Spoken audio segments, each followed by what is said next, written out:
Rob, thanks. It's Friday. That means it's time for What's Buzzing. I've got Maria Kang here, fitness blogger. Good to see you. Happy Friday. Happy Friday to you. You know, and I want to talk about workouts because after work every day I try to do a workout. Great. But there's one thing that I struggle with, and it's just going home,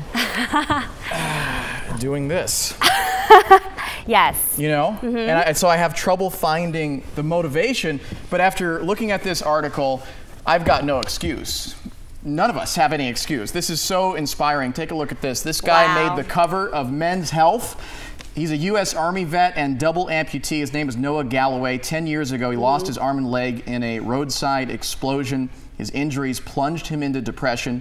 And as recently as 5 years ago, he spent most of his time drinking, smoking, and sleeping. But he eventually realized that he had a choice to become bitter or to become better. Yep.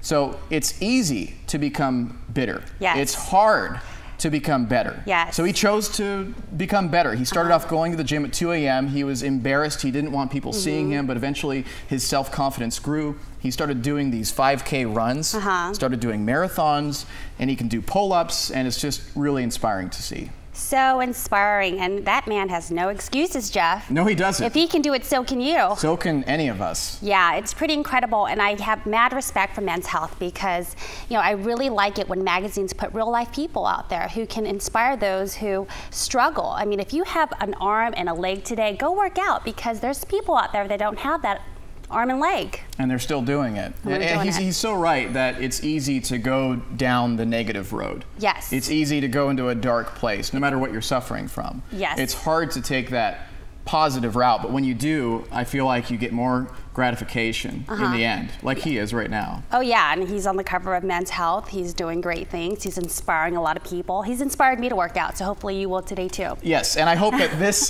inspires people to have dinner with each other. This I found to be a little disturbing, that fewer families are actually sitting down and having dinner with each other. That's unfortunate, but also this is being linked to obesity. A new study from the Journal of Pediatrics found that children who don't eat with their families are more likely to become obese later in life. So what they did was they tracked the course of teens over 10 years. They followed up with them when they were adults, and that's how they determined the link. They found that sitting down to 3 to 4 family dinners per week reduced the kids' odds of full-blown obesity by half. Wow.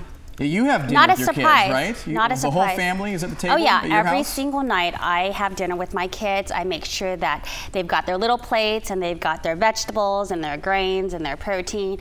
I think it's really important to sit down with your family and to have a good dinner. Did you have dinner with your family when you were growing up? I did, but I remember going through those difficult years, 18, 19, 20, where I would just bolt upstairs like, oh, thanks, Mom.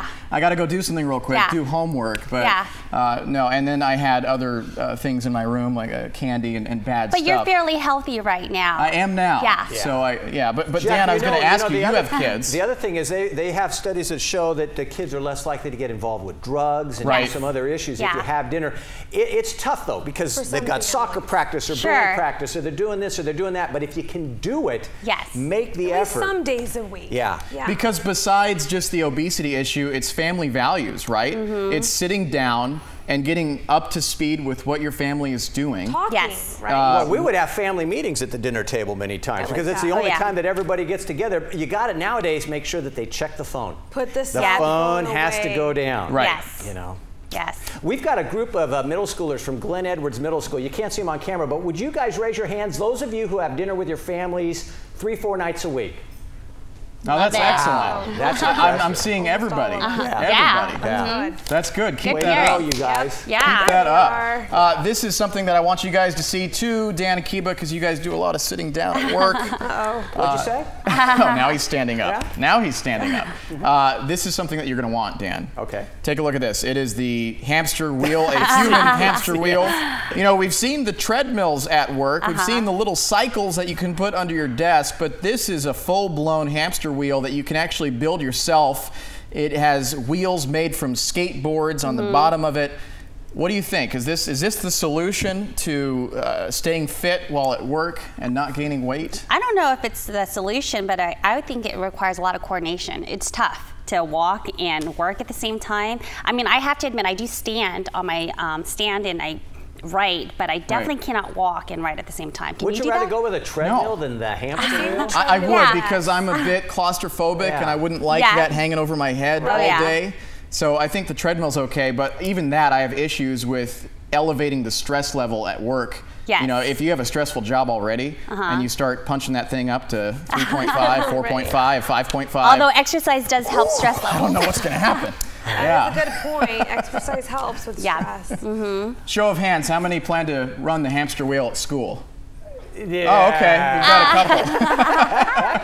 We've got a couple. We've got a couple. Love it. We're going to have a lot more coming up. Maria, thanks for joining us Thank for you. What's Buzzing, because coming up is Maher's Moments. And do you use a universal remote control at home? A lot of us do. We like to pair our devices together, but what about using your smartphone as the remote control? That's right. It's out now and we can get it. That's coming up next.